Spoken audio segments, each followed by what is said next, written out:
I'll miss you, Arif. I'll miss you with every fiber of my being. A son's final words to his murdered father. Rafael Ramos, one of 2 New York City police officers killed last week, will be laid to rest today. His funeral will take place at the Queen's Church, where he was a member.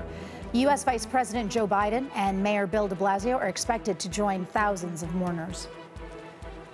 On the day Officer Ramos was killed, he was just hours away from becoming a lay chaplain. He was graduating from a community chaplaincy program that provides spiritual and emotional assistance to people in times of crisis.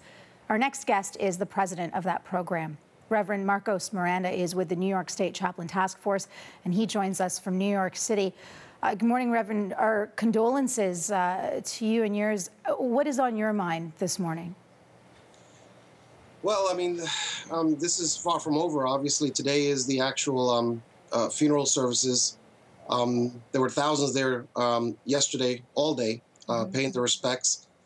So there's a lot of work to be done, and I expect to follow up with the family in the weeks to come when they're really going to need support. And what do you remember of Rafael Ramos on that day that he was killed? He was about to become a lay chaplain. That's right. That's right. He took a 10-week intensive course that he was endorsed by his local church to take. He was very excited. He was very excited. He never thought he could be a chaplain. He thought he had to be a clergy member.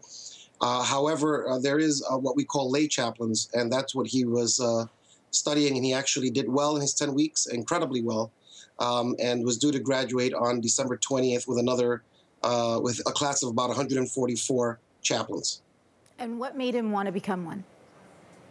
Well, he was a servant of God. He loved God. Like many of us, he believed that the best way to serve God was to serve humanity. And he thought that he was doing that even on the job as a police officer here in New York, that he was serving and protecting his community. I agreed with him, and he thought he could further that by becoming a lay chaplain. And you must have had intimate conversations with him. You must have known him pretty well. So how would you want the world to know Rafael Ramos? He was a kind human being. And he believed that we were here to help each other along, to be of support, and to really join those that are suffering in their suffering.